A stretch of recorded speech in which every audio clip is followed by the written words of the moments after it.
proof of presence data. This is the kind of data that proves that we're looking not just at people who like our brand, but at people who are using the brand and are coming in and buying stuff with us. And when you use that proof of presence data and you join it up, because it always sits sort of siloed in separate parts. Maybe you've got like a Wi-Fi login pot of data, and then you've got another pot of data which might be your order at table app, and then you've got another pot of data that might be your voucher redemptions. When you join all this together, you can build a really clear and compelling picture of how frequently, how recently, and how loyal your customers are. And when you've got that kind of information, not only can you get a really true picture of your business, but it's all actionable insights. So you can turn it into marketing almost straight away.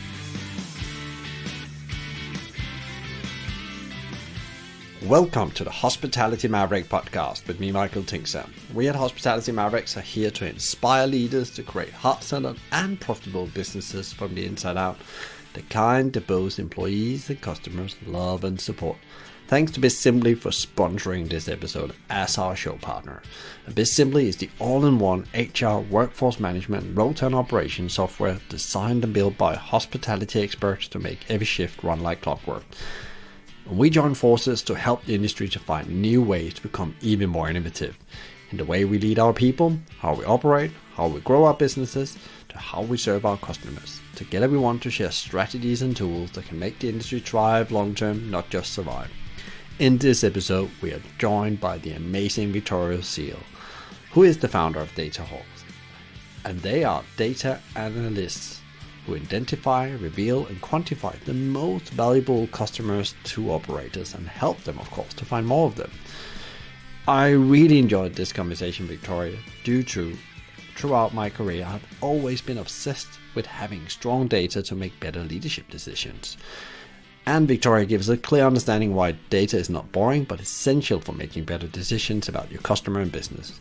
She explains it's important that you focus on the right data as an operator, not focusing on vanity data such as likes on social media, etc., but focusing on your existing customer data to understand your current customers and their behaviors and patterns, to build better strategies for loyalty and achieve much stronger return on investment over time. She also paints a picture that the hospitality industry is not very good at being organized and disciplined around working with data. She explains that we need more patience to have more success with data. She explains especially a lot of decisions are based on gut instead of facts. We talk about the learnings we have had with data and connect that with some great examples from Jim Collins' book Good to Great, and also the film Moneyball. It comes up in the conversation. Victoria explains the power of data and how it can actually optimize your customer experience by really understanding who your customers are. She mentioned that most operators do not understand who their customers are. Along the way, we visit many other themes. Discounts will kill your business, customer loyalty, personalization, the mindset of post-pandemic customers, understanding your customer's avatar, the power of understanding how to connect marketing data with labor data, and much more.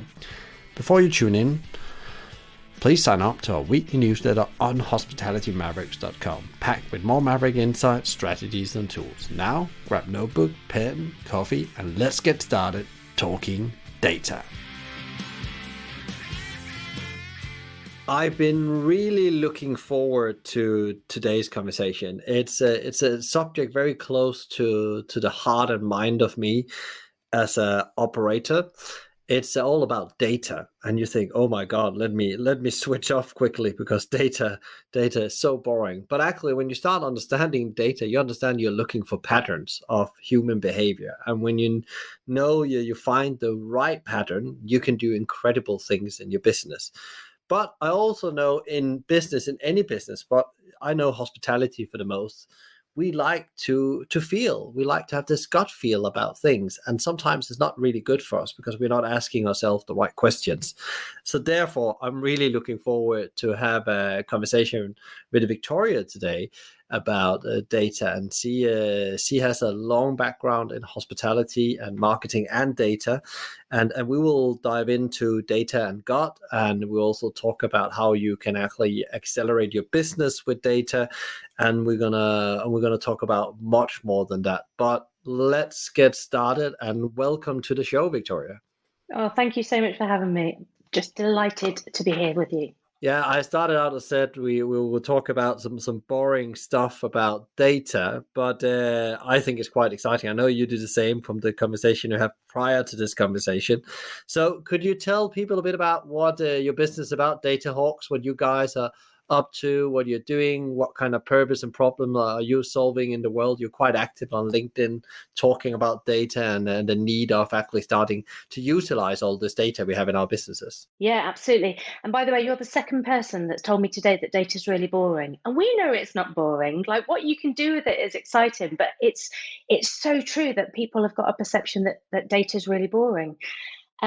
I founded DataHawks at the end of 2019 because I was a marketing director.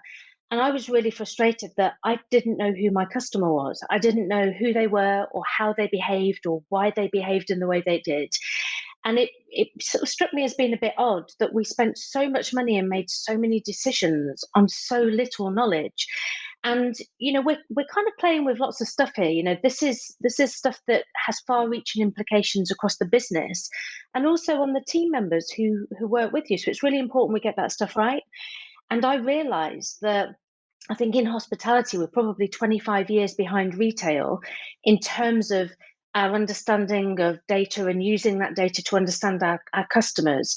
And I just really wanted to help hospitality operators and marketers use data to build insight and build information within their own businesses to drive their own success. And so that's why I founded DataHawks.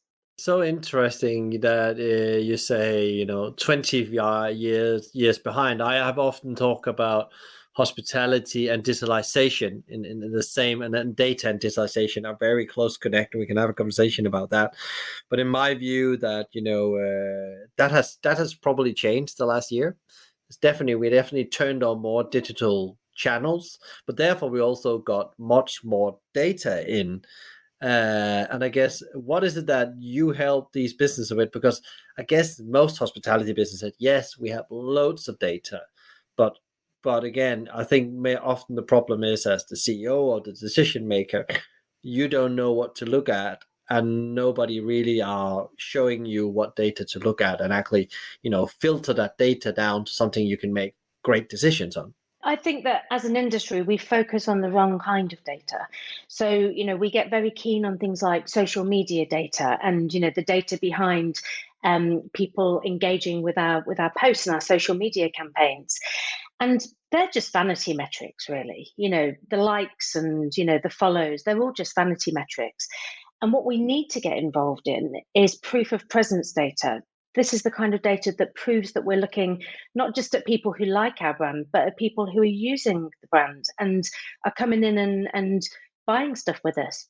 When you use that proof of presence data and you join it up, because it always sits sort of siloed in separate parts. Maybe you've got like a Wi-Fi login pot of data, and then you've got another pot of data which might be your order at table app, and then you've got another pot of data that might be your voucher redemptions. When you join all this together, you can build a really clear and compelling picture of how frequently, how recently, and how loyal your customers are. And when you've got that kind of information, not only can you get a really true picture of your business, but it's all actionable insights. So you can turn it into marketing almost straight away. How good are we actually in the industry when you take it from how good are we actually at collecting data? Because I'm indicating almost that we are maybe not good at it, but that's maybe just my perception, because I don't do what you do every day, look into different hospitality business, seeing the data sets. So how good are people actually collecting that data, clarifying, and then using it for decision making? And what level, if we say 0 is really poor and 10 is really strong? And I know it's a broad measure, every business and everything in context. I know that. I'd say we're awful at it, actually. When I was a marketing director, only 2 years ago, I was in my last marketing director role, and we didn't have any accessible data that we were looking at. Even every so often, let alone using it to inform our strategy. And I think we're terrible. I think that we've really adopted digital stuff over the last year. I read all the time that we've kind of jumped forward 10 years in 6 months in terms of our adoption of technology. but data still seems to be a bit of a, just a bit of a byproduct of that technology rather than the stuff that should be powering your strategy. And I think there's a load of reasons why we're really bad at it. I think that as an industry, we rely so much on gut instinct and passion and drive and hard work and energy, that we almost think, well, if we're using data, everything's going to get really scientific, and it might sort of take the heart and soul out of what we do, and that's not true. And I think there's also a perception that using data is something that's really complicated as well, and something that you have to be some really highbrow data scientist, and that's also not true. All we're doing is exactly what you said, which is to take the data that's generated by people's visits. We're looking for patterns in that data, and we're able to spot where you should be best directing your marketing to get the best return. It's really about ROI, and I think that's something that would resonate with any operator or marketer. Is it because that people don't take the time out to build a process for this? Because like we, in hospitality, we're quite good if there's a process established, it's followed from A to Z. That's the good operator. They create systems and processes, and then people follows them and they create some kind of outcome. Is that what's missing when it comes to data and discipline around data? Definitely think discipline's a problem, because what we're like in hospitality. We're always looking for the next new thing to sort of throw our energy behind, and we get really enthusiastic about stuff, and we really quite often will fail to see something through to fruition. And using data takes time, because the data is constantly sort of changing and evolving and adding richness and changing the picture. So first of all, I think that we really lack patience. Why would we use data when we can put a buy one get one free offer out tomorrow and fill our restaurants? Why would we do that? Well, these are decisions that are made every day, and we could be avoiding having to put all those discounts out by making sure that we're using the data to tell us who we should be talking to. I think the other thing is as well is that with data, it relies on you looking at what you're getting and then making decisions based on the fact, because data is factual. It's a factual representation of what's been happening in your business, and you can see the return and you can see the impact of the decisions that you make on that data. And that's not something that really sits comfortably with many senior operators, because we like to sort of use our gut instinct, and we like to show our expertise by making decisions without data. And so it kind of takes a certain mindset to say, we'll use the data, and then we'll overlay the data with the passion and the innovation and all of the stuff that this industry is incredible at. And then you've got something that's going to have a massive impact.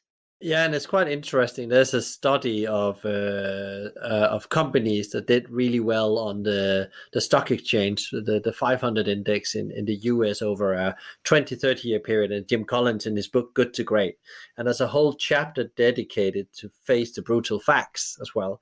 So these companies were already in that stage. We're talking about the 80s. And the 80s, I think it was the early 80s, was actually already looking at data and finding out what is our 3 top data point we need to follow. And it was not just sales. It was something that generated sales, or something that created a positive customer visit interaction. And actually, they went all the back into their operation, trying to understand what are the things we need, the dials we need to touch to improve our business little by little. And they didn't expect to have a spike straight away. They expected to build a momentum with 1% improvement every year. And we look at them compared to other stocks. What was interesting was that their business was very consistent between 3 and 6% improvement a year on the stock exchange. And then you had General Electric that went up and down, one vanity decision after the other. Some of them, with a bit of luck, were very good for the share price, and others was not very good, actually just killed it. And that meant that it changed a lot around in the leadership team as well, because nobody knew actually where they were going. And also maybe they had a plan, but they didn't know if that worked. But these guys had a long-term plan they could measure on. And I think that's really interesting. So it's not a new phenomenon. It's actually already been happening in retail and hospitality businesses as well. There's that film Moneyball, And the guide basically makes decisions about, who you should be sort of picking. And it's all about sort of like those marginal gains and making the right sort of set of choices and using the data to come to that. And there's this guy I was reading about, and I can't remember his name, but he's basically made a living out of going to all of these big football teams in America and saying the data is saying that you should be picking these players and you should be fielding them at this point during the game. And if you do all of this stuff, there's every chance you're going to get enough points and enough gains to finish in the sort of like top 3 positions. And he's worked with pretty much every, football team you can think of, and he's presented his findings. And every single time the CEO and the team captain have been blown away by the insight and the opportunity in this presentation, and they've done nothing with it. And I think there's a huge difference between knowing that it exists, knowing the right thing to do, having the plan, having the strategy, and sort of saying, okay, if we do this, we can expect some incredible returns. But yet there's still such a temptation to kind of go, I'm going to do that because that's what feels right to me. And I think in hospitality in particular, because we're such a feeling industry, we're going to have to show some really compelling evidence to get people to start swinging away from just wanting to use their heart and their soul and their feelings to make decision and start following the data. You said something really interesting from a marketing point of view, because I've seen that and challenged that a couple of times. The discount, the pricing, I call the Pizza Express syndrome of almost discounting yourself to out of business. Because we actually are part of a business where we took a leadership decision. We thought because it was tight times that our avatar, because we didn't understand who our avatar was, they just want some discount. But they didn't come to us for discount. They came to us for a quality experience. They maybe had less visit in that period, but when they came, they want that. They didn't want an overfull restaurant just taking 2 for 1 or 50% off and all the crazy things we did. And actually, then we went back after done that for 6 months and said, actually, if we just said we had 25% less revenue at the old price, the profit would have been 6% higher. We wouldn't have lost money for 6 months. And that was like our handbrake. But already at that point, people had changed their perception of us as a brand. So we were now in their minds, oh, you become that cheap coffee burger place. Oh my God. And that's very difficult to come back from that. And I think often in hospitality, we have a need, as I think you've written a piece about as well, try to avoid jumping to discounting. And you said it before as well, like try to stop up and find out what can really actually drive the relationship and the engagement with these customers. I think when the whole discounting sort of phenomena really, really took off, and I suppose it was a bit of a perfect storm because it was when many brands were getting websites, and so from a customer perspective, you're able to look at 2 brands' websites and compare the offer and compare the perceived value and make a decision almost in real time where you wanted to spend your money. So brands had to get, relatively competitive in a very obvious way that translates to a website, because a website doesn't necessarily tell you what the experience is going to be like. But then that happened, at the height of, I think we called it the credit crunch at the time, so we were deep in recession, there was financial crisis.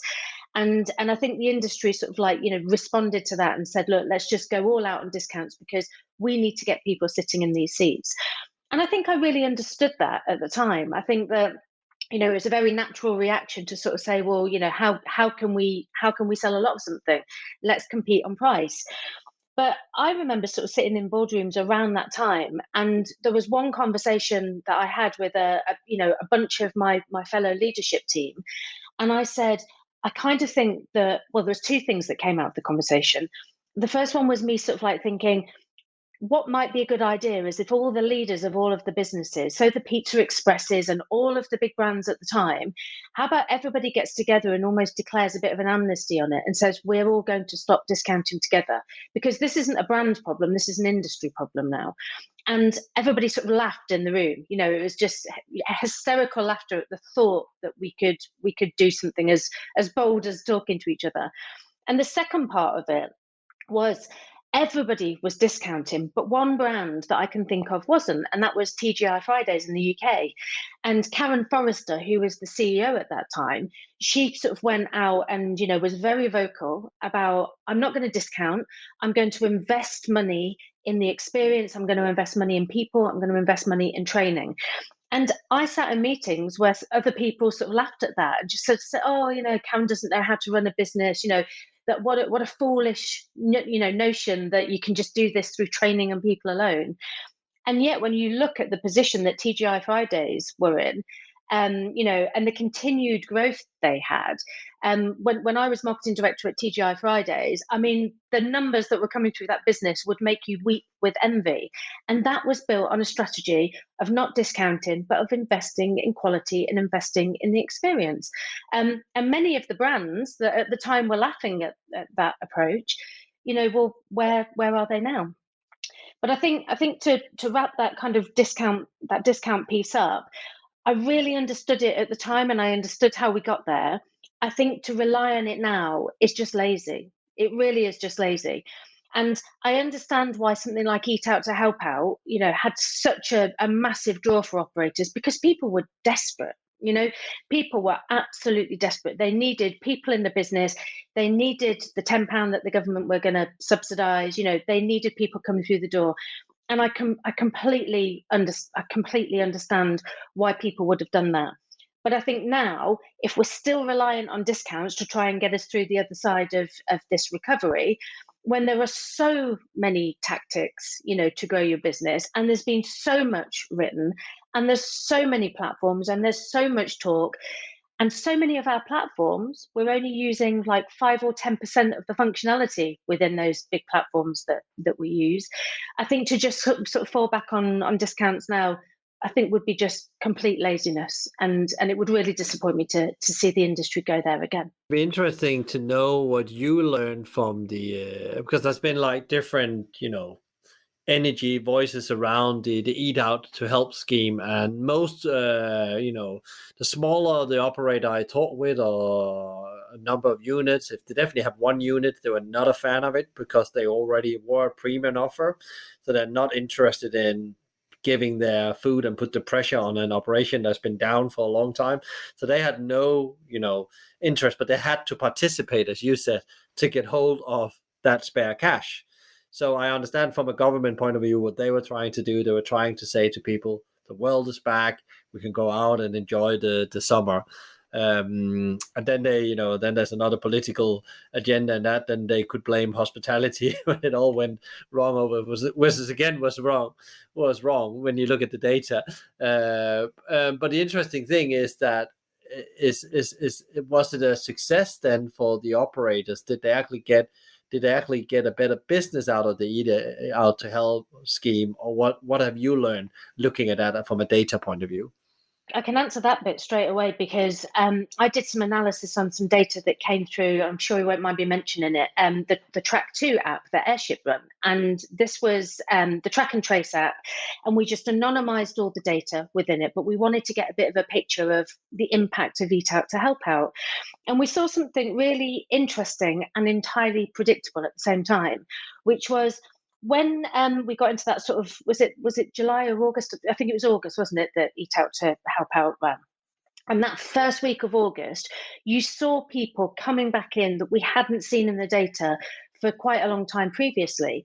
And it seemed to sort of I suppose, reactivate people who were maybe lapsing or lapsed, to visit brands. And there was an incredible amount of frequency. We were seeing frequency in some of these brands, both with that app and other bits of analysis I've done.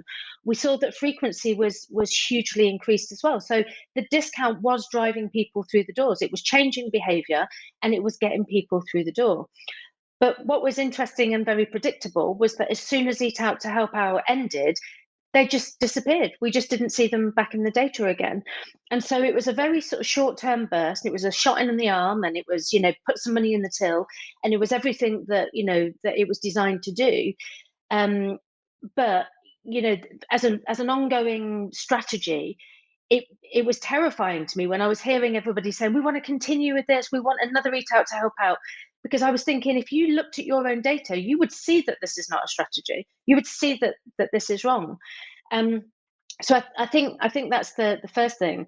And the second thing is that whenever you've got high volumes of people packing into a business, the service, the experience has to suffer. It does. I know that when we were sort of discounting at brands I've worked with in the past, and we started discounting on a Saturday because sales had got so tricky, we discount on a Saturday. Of course, everybody wanted to redeem a discount on a Saturday because that's the day they want to go out. And the NPS score that's measuring, people's delight and, satisfaction would fall through the floor. And then you're trying to pick up the pieces of everybody's really poor perception of you as a brand, and everybody's talking about how rubbish you are and it's awful and I'll only ever go there if I've got a discount. And the marketing team are trying to pick up the pieces and change the perception, and the operators are just really confused and sort of saying, look, we're trying here and we couldn't help it, we were slammed, and nobody's happy. Nobody's happy, and the customer's not even happy, because if the customer was saying, I keep going back to that brand, and that discount has made me incredibly loyal, and I go there and I understand that the experience might not be what I want it to be because we've got a higher volume of people coming in, I understand that would be one thing. But those customers are unforgiving. They're still scoring the service down. They're still leaving negative feedback. They're still writing poor reviews on Google reviews. And so I think we've got into a bit of a situation as an industry and as a society where if you have to convince a whole market, if you have to convince the public of the safety to go into a restaurant by giving them £10, I think that says everything about how reliant this market and this industry has become on discounts. And I think now is the time to try and break that pattern. We're never going to get a better opportunity than we've got now to break that discount habit. No, it's a great opportunity for many things within what we've done that doesn't serve us as businesses and the people that works in the industry. Actually rewrite that playbook now and actually take a different approach and maybe actually do less but better and charge more, because people don't mind to pay that when they go out. That's quite and it's quite interesting. I've talked with a pub group that's actually now have reduced their menus and will charge more for better and put better quality on, then better quality produce. They're going to go local, create better environment for their staff, reinvest that money they can win, because they still believe that people are hungering about coming out. And it's not about the amount of choice, it's about they actually want to have a conversation with a friend over a good meal. And not about 20 things they can choose between. And that's quite interesting. That's a radical change in their approach to both the pricing and the food bit, was driven by some kind of discount in the weekend, which is absolutely mad, as the director said, because the only thing we're doing was put extra pressure on our operation, and the quality of what we delivered was just sliding every week. And there's a bigger problem for brands as well, which is brands need to be distinct and memorable. And I think that's become a massive problem over the last 10 years.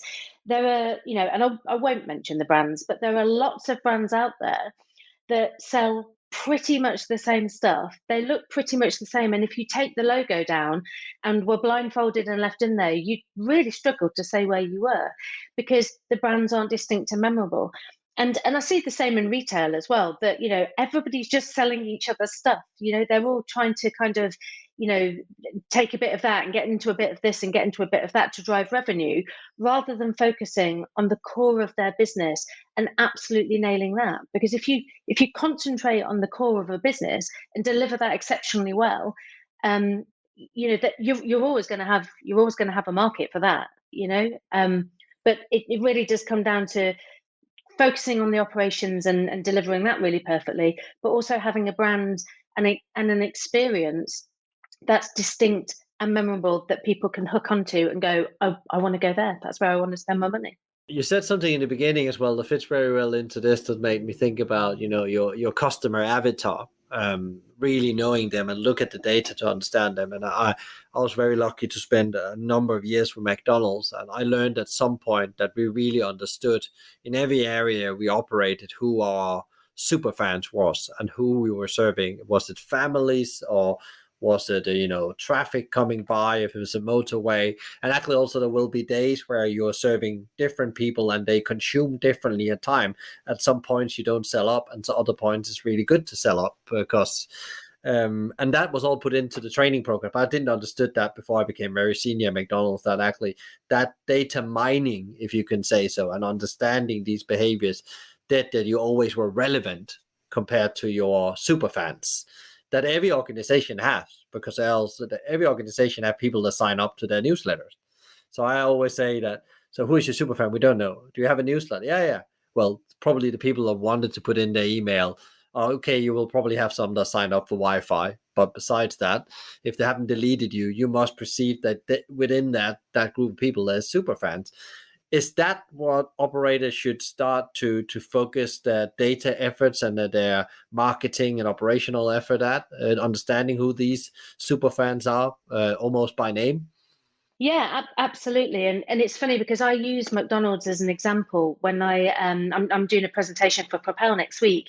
And one of the examples I've used is McDonald's, which is almost on an hour by hour basis. They know whether it's going to be sort of, van drivers or kids that are going to sort of like eat Happy Meals, or young families, or whatever it is. And they can adapt their communication and their service model to cater for that. And it kind of comes down to being able to build a journey which I call an optimized customer journey, which means that you are getting the most revenue and the most return for them being in your venue. And it's that classic thing. It starts with the real basic stuff. Like, we know that on a Saturday afternoon in a restaurant, we're probably not going to offer a dessert because we want to turn some tables. On a Tuesday afternoon, God, we're offering coffee, liqueurs, all sorts, because we don't have to turn those tables. But if we could get into that almost, on an hour by hour basis, regionally as well. So every single site in a chain has got a very different sort of service model, if you like, based on who their fans are and their most valuable customers. I think the results would be significant. And it comes back to that thing of knowing who your customers are. I speak to very few operators. I've been in hospitality for nearly 30 years now, and I speak to very few operators who could honestly tell me who their customers are. And if they do have a go, they will generally tell me the same thing. They'll say, "Oh, it's suits in the week and yummy mummies, and then on the weekend it's a bit more family." And I think you literally could be describing any brand there. That's anecdotal. That's me looking out into the restaurant and saying, "Well, who do I see?" But it's only when you look into the data and you look at the spend and you look at the frequency and the recency and the how many different sites they're visiting, can you start to work out, well, who in this group are most valuable to you? And then when you get into that most valuable group, who are the personas or the avatars that sit there?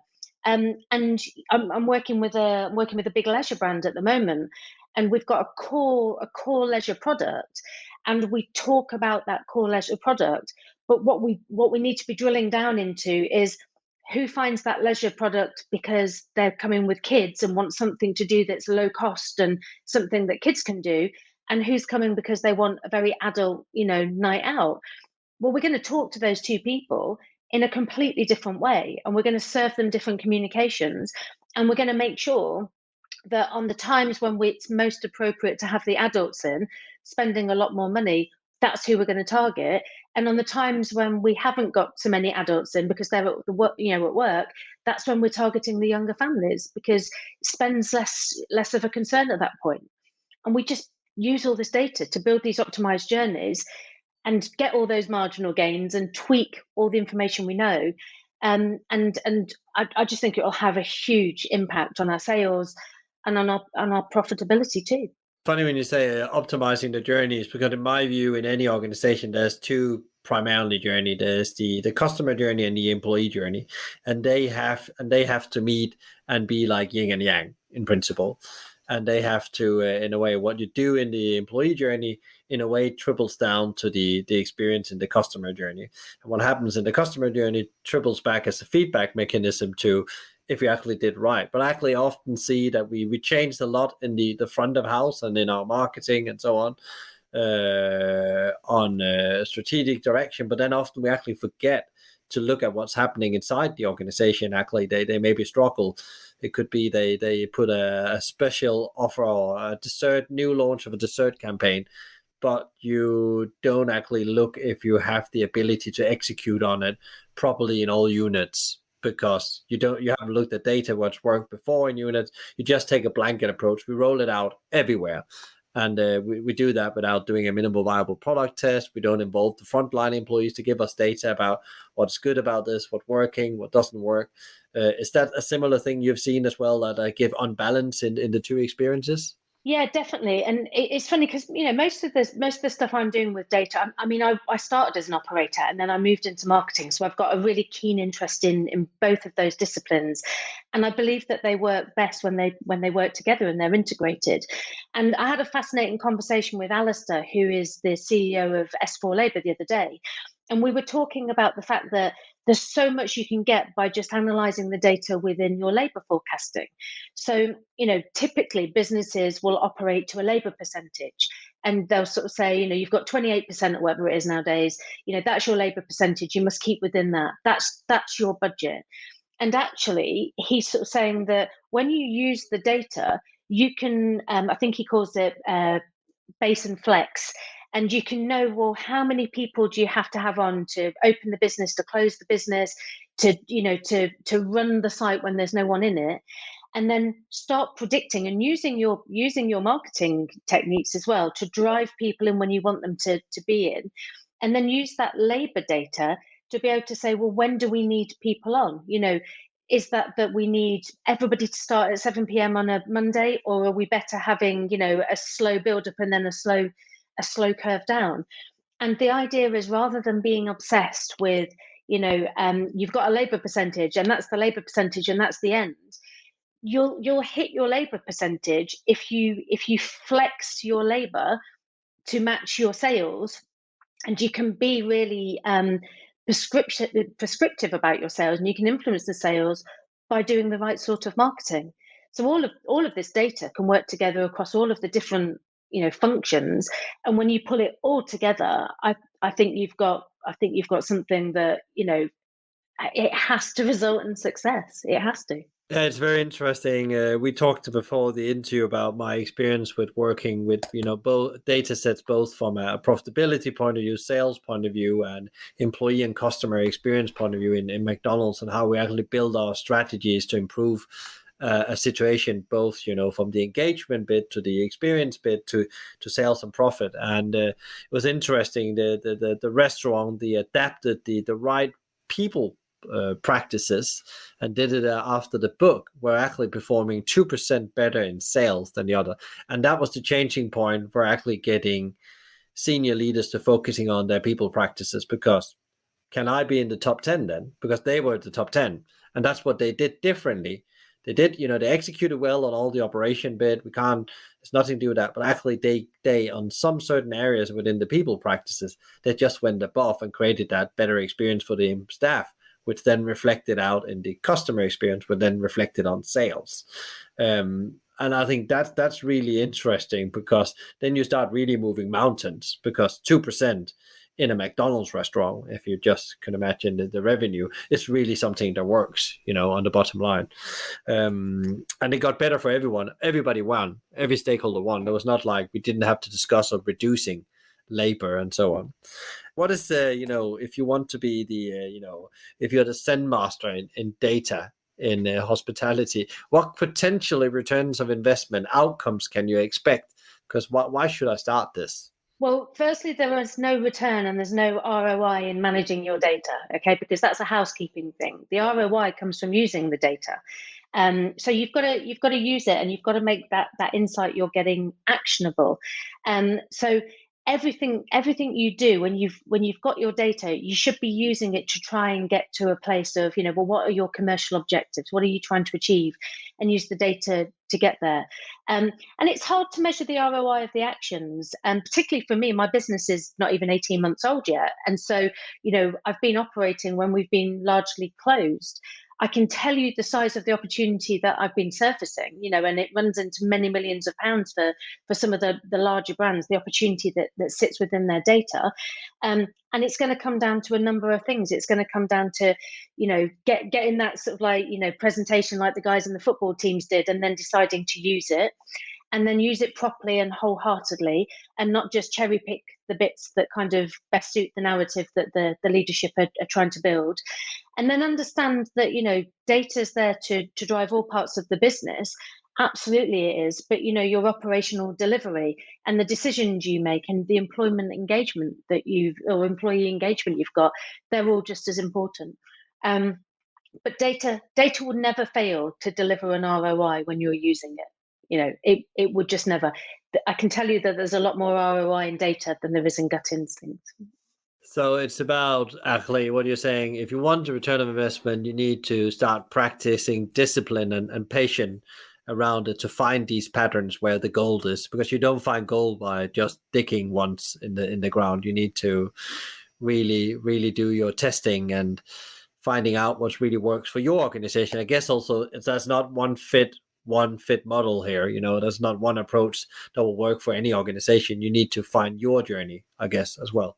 Well, it is, but I suppose the good news is that because so many businesses are starting from a sort of, a very low base, there is always opportunity. So, when I go into a business, I'm looking for the most valuable customers. I'm looking into that data, and I find those most valuable customers.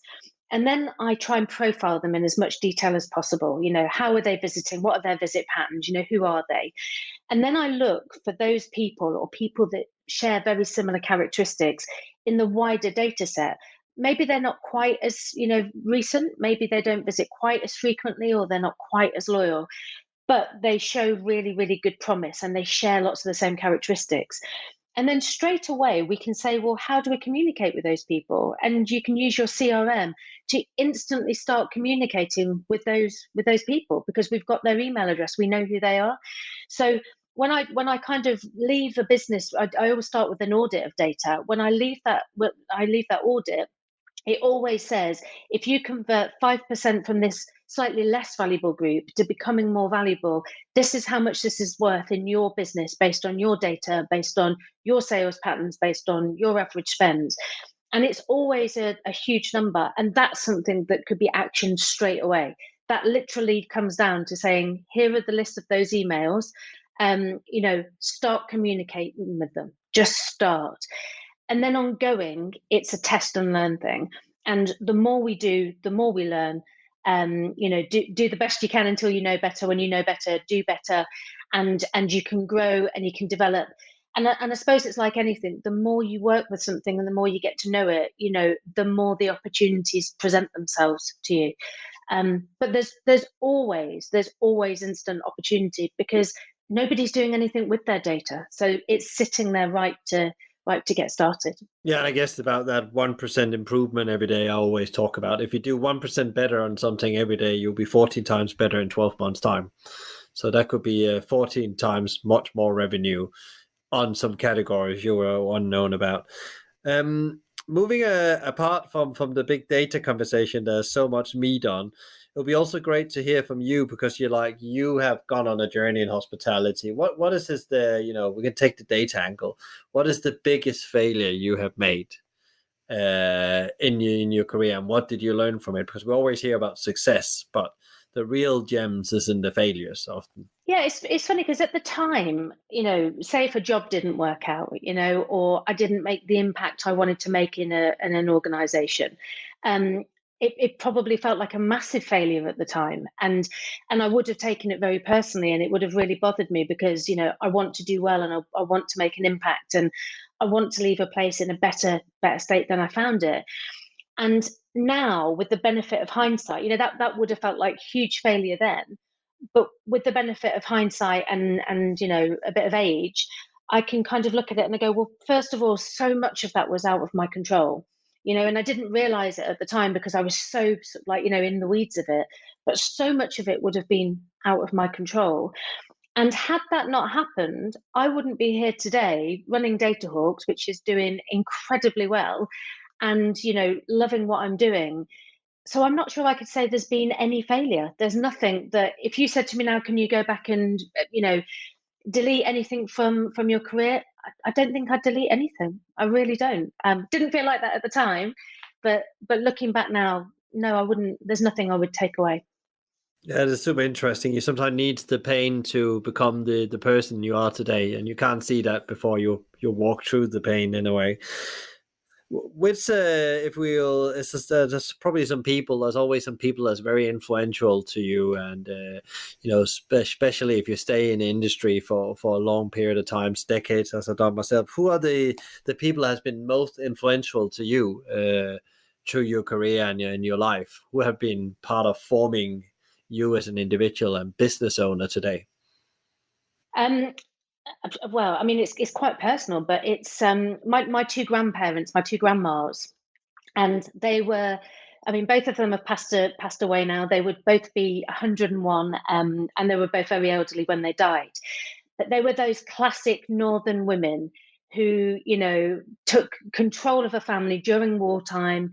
One grandma worked in an ammunition factory while raising 5 kids while her husband was at war. The other grandma raising 2 kids and sort of like holding down 2 jobs, and trying to keep the family business afloat while all her, brothers and everybody were away at war. And I just think the drive and the decisions that they were forced to make and they just made and they just sort of plowed ahead has been hugely inspirational to me. One of my grandmas in particular, we were laughing about this a few days ago actually with me and my mum. She decided she wanted to move house, and my granddad said no, we don't need to move house, and she said I want to move house, and he said no, I'm putting my foot down. And so she just went and bought a house and didn't tell him, and they moved house, and that was the kind of stuff that she got up to, which, for a woman that, was born 100 years ago, that's some bold behavior. And those two women, both my grandparents, have had a huge influence. I mean, there's so many grandchildren, come from a really big family, and their influence can be felt throughout everybody, throughout my own mum, my own dad, my sisters. um, and my grandma, who died sort of 2 years ago, I mean, we were incredibly close. We were incredibly close. And when she passed away, I felt such loss, because I'm not even sure I realized it at the time, but just how much of a cheerleader she was for me, just how much that every time I went to her and went, Nan, this is crap, she was just like, get back out there. She was like, you're Vic, go on, show him. And just gave me the fight and the drive and the tenacity, I think, that I've got and I've displayed and I've shown running my own business. So they were both incredibly influential. Um, there's a woman called Maisie Maddox, who is a life coach, and she's my friend now, but she's a life coach. What I love about Maisie is that, and I've said this before a few weeks ago, she reminds me who I am when I forget. So when I have a bit of a wobble and I have a bit of I can't run this business, I can't do all this stuff, like it's too hard, I can't juggle everything, or I've got to make a big decision, or I've got to start like I'm doing now, I've got to expand the business. I get on the phone with Maisie and she reminds me, exactly who I am, why I'm here, that I'm more than capable. And I always come off the phone from her just kind of going, yeah, it's fine, it's going to be fine, it's just a little wobble. So she's just an absolute cheerleader, and just, is almost behind me constantly, sort of like, just going, come on, come on. Um, and somebody else who I've met, relatively recently, I met her at TGI Fridays about sort of 4 or 5 years ago. A lady called Gail Balfour. She runs a research company, and she just knows so much stuff. She just knows so much stuff. And, there's not been a book that she's recommended that I haven't loved. There's not been a podcast she's recommended that I haven't loved. We catch up a lot, so we work together sometimes, we catch up a lot. And every time I'm on the phone with her, I come off sort of like, she's an inspiration, she's a joy. And I come off sort of like feeling a bit taller and a bit more inspired than I did before. And so much of the stuff that I know now is because she sort of pointed it out and sent me a link and sort of said, you should read this, you should look at that. So yeah, I'd say that those people have been hugely influential in my career.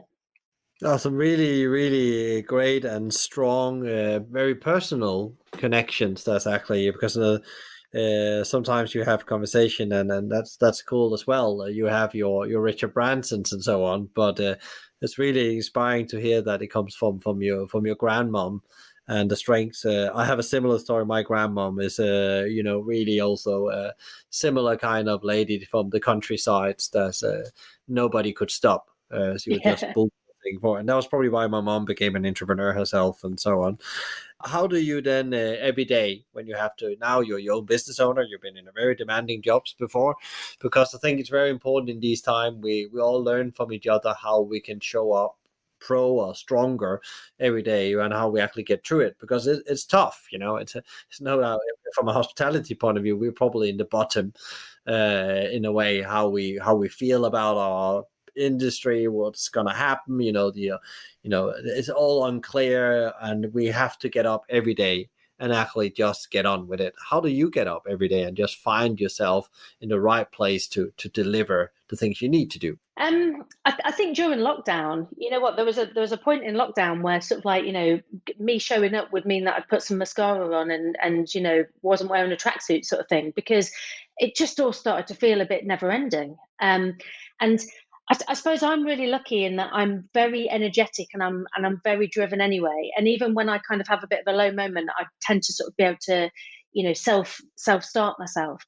Um, I suppose what helps me sort of show up is I like to listen to people. So I've got a 22-year-old daughter who I speak to all the time.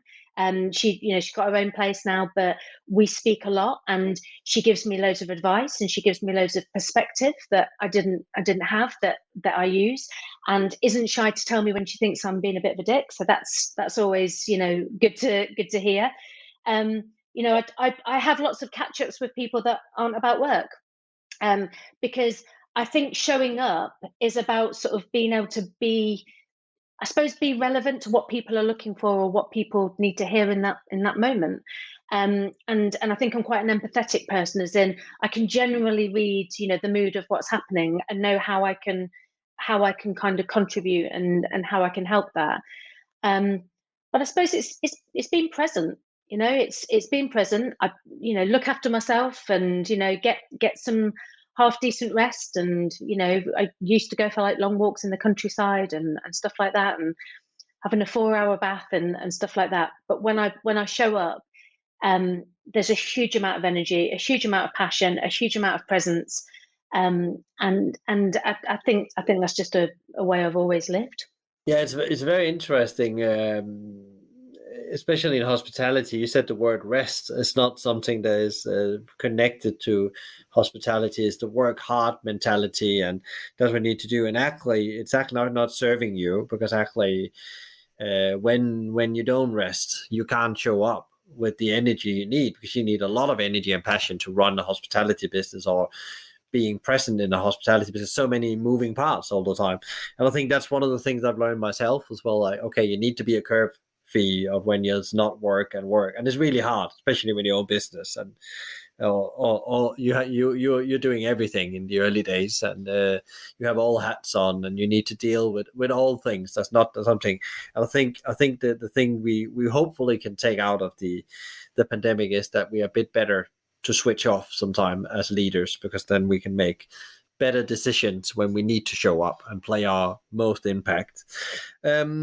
What would your prediction be for? I always ask people this in the moment, because everybody has a crystal ball around the hospitality industry right now, and it's a free shot because the canvas is almost blank. You can say, what is your prediction about what's going to happen the next 12 to 24 months? How do you see things evolve? We are now in the early phases of opening up. For outdoor dining has just started earlier this week, and in a month's time, hopefully we switch on for indoor dining. What's going to happen with the industry if we just take it on a UK level? So there's what should happen and there's what is likely to happen. And I'm afraid that I think that there's probably two different things. So my big concern is that we're going to just go back and try and do exactly as we've always done. Um, we've got the opportunity to reset. We need to look around ourselves and see that the world has changed. I talk about this a lot, that over the last 20 years, we've gone from being all about choice and innovation, then about discounts and value, then about the experience economy, and now we're in the era of personalization. And we know that the Gen Z age group, and it is just an age group, they account for a massive proportion of the eating and drinking market, about 40%. And that doesn't even include all the older groups that they influence and are part of. And these are a group of people that have grown up with smartphones, with Spotify, with Netflix. Personalization is second nature to this group of people.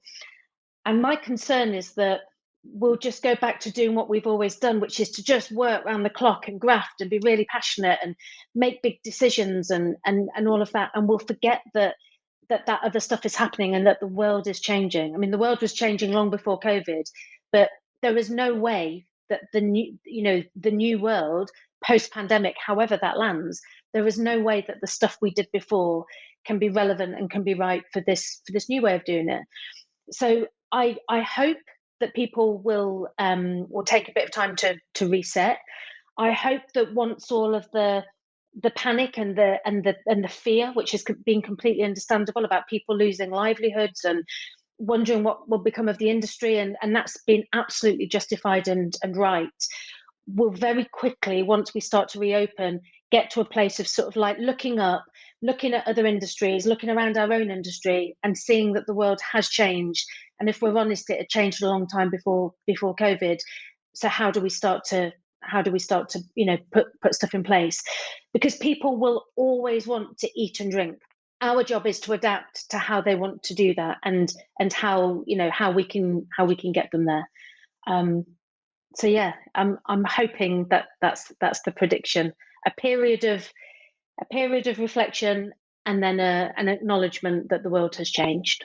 Super interesting, Victoria, because I praised long before the pandemic as well as an industry where we were heading the wrong way in many ways, especially because that it seemed like we were ended in this problem around we came from an industry that was based on cheap labor and cheap rent. And suddenly we didn't have that anymore. We didn't achieve the profits we need actually to run healthy organizations, healthy for the employees, healthy for the shareholders, healthy for the customers. We had to cut corners. We had to push the envelope so hard. It actually, the fun was going out of it in a way. And I think we, as you say, that as Albert Einstein also said, there's no problem that can be solved on the same level of consciousness that created it. So we actually need to use this opportunity we have now, as the dust settles, hopefully, as things starts to reopen and we find out what does it mean, where are we as an industry, where is my business, where is my team, we can start actually rebuilding something that looks different, actually serve the customers as they want. And also, you talked about your daughter. I think also we need to understand that talent will have a very different perception about working in hospitality after the last year. So we need to build that up again. And we can only do that by doing the right thing, because else we're not going to have the amount of talent we need to run our businesses. That's another biggie, I think, that will come on top of this as a challenge, which has always been a challenge. I just think it's going to be magnified in the post-pandemic world. So yeah, really interesting perspective you had there. You mentioned books before, so I'm just going to throw this in before we're going to finish off as well. What would be the one book you will give most people you are giving books? What is that one book that really, where you feel when you give that away, I add a lot of value in a person's life? Well, I have given this one a lot away, actually. I'm glad that was I wondered what you were going to ask me then. I think Start With Why was hugely influential to me, and it's such an easy read. It's only got about 100 pages, but the idea of knowing the why of why you do things, it made me realize how, as much as we're as an industry that's built on passion and and emotion, how little we reflect on the why people do things. We just look at metrics that aren't really that passion or emotionally based. So I'd say that's been an incredibly important book, and it's one I haven't read in a while, actually. There is one other book, which is The First 90 Days, and this is because I see so often, and I suppose the older I've got, and the longer I've spent in this industry, the more I can see it, is that we have a tendency to just go to the next job, and we take all the baggage, and we take all the experience, and we take all of that stuff, and we think, well, we did this at that job, we'll just do more of the same because that's why we've got hired, and we never ever stop to just go, first of all, let's go with all of the emotional baggage that came with that job and that experience, but also what's the approach that's required in this particular job. It's not about me doing more of the same, it's about me adapting to the set of circumstances I find myself in. So I've read that book, a few times over the last couple of years, because it was a huge thing for me to go from being a marketing director to then running my own business, and there was a lot of brain resetting that I needed to do, both professionally and just emotionally as well. So that's another book that whenever I've heard somebody's getting a new job or whatever, I've sent them a copy of that, because it's hugely useful, hugely useful. So start with why with Simon Sinek, I guess we were talking about, and the first 90 days. We'll put it in the show notes. Last question before we round up, Victoria, of this really interesting conversation is that what kind of advice, or the top 3 advice, would you give to leaders out there right now? We are talking about the playbook has been ripped to pieces. You can start writing a new one. What would your top 3 advice be? I think the first thing for me is that we need to start thinking as an industry more like an e-commerce business, because we're so tied up and restricted and chokeholded by this idea that, well, we deliver experiences to people and that's why we do the things that we do. And actually, when you strip it back, we are trying to get people to buy stuff or make a booking. And the process is exactly the same. It's about engaging with them based on what they're looking to do and the solution to the problem that they've got that you're offering. And it's about how to acquire people, it's how to convert them to spending more money or visiting more frequently, and retaining them for as long as possible. So you're not spending all your money on acquisition, you're getting an increasing, amount of ROI. So I think the first thing is start thinking like an e-commerce. And I think that's going to require a couple of things, really. First of all, you're going to have to throw your ego in the bin, and you're going to need to look up and look around at what everybody else is doing, outside this industry, because we've got such a hang up in this industry that no other industries like us, and that's true in many, many ways, but there's lots that can be learned from other industries. So I think that's the other thing. And I think the third thing is probably just start with your data. Just start. You're not going to necessarily be, delivering uber personalization within 3 months, but just doing something small is better than doing nothing. So just start on that journey. Just get an audit of your data, so you know where you are. Just see what the situation is. What data do you need to start capturing? What data is really useful and you can action now? What platforms do you need to gather more data or to activate and to make use of the data you've got? Because otherwise, we can talk about data all day long, and I hear lots of operators talking about data. It's a bit of a buzzword, but unless you can know exactly where you are and what you need to do next to start on that journey, then it's just going to continue to remain, a really big and untapped idea. That's super, super advice. And I think, yeah, one thing is to turn on the channels of revenue as we've done in the pandemic. Another thing is start to think like an omni-channel business or e-commerce business, you call it. And then, start learning from other industries, which I think could be really good thing on all areas, from employee experience to the operation setup to how you use technology. There's so much we could learn and we need to learn from the best. And then again, as we talked about here, the importance of getting your data, get the foundations in place there so you can start using it properly to make decisions. Where can people find you if they want to check out more, want to read some of the interesting things you share on I know LinkedIn is a place, other places? I'm on LinkedIn a lot. Yeah, you can always find me on LinkedIn, Victoria Searl. You can get me anytime by email, victoria@wearedatahawks.com.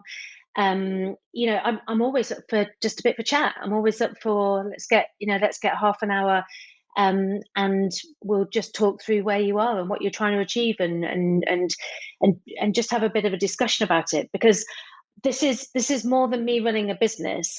This is me trying to change the way we approach marketing in this industry.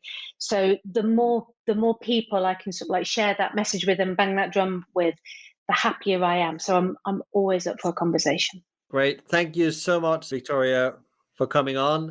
Power and energy to you and the team. And we will definitely catch up in due course. We will be talking about data in the years to come. I'm so 100% sure this is the time, as well as you say, where we start to think different about. So thank you for taking your time out and telling us all about your experiences and how to use data in a better way. Thank you so much for having me. It's been an absolute pleasure. Thank you. Thank you so much, Victoria, for sharing your wisdom and insights about data and how you as a leader can use it to drive better outcomes across your business. If you want to get more insights on how to become better at using data to build better relationship with your customers, please also tune in to episode 81 with Dylan Solanke, the UK EMEA Director at Sprout, and we will be talking customer loyalty in that episode. And if you enjoyed today's conversation, please share, rate, review, or subscribe to one of our channels. A big thank you to BizSimply for supporting us, bringing great insights, strategies, and tools to help the industry thrive, not just survive. Check them out at bizsimply.com, or on our social at BizSimply or BizSimplyHQ. You can also email them directly on advice@bizsimply.com. I also thank you to Fina Charlton, who is the show producer and editor from the podcast collective. Tune in next time for another interview, and in the meantime, find out more about us and subscribe to our community and download free leadership tools at hospitalitymavericks.com. And don't worry, if you didn't get all of this, there will be links in the show notes. Thanks for listening, and be Maverick.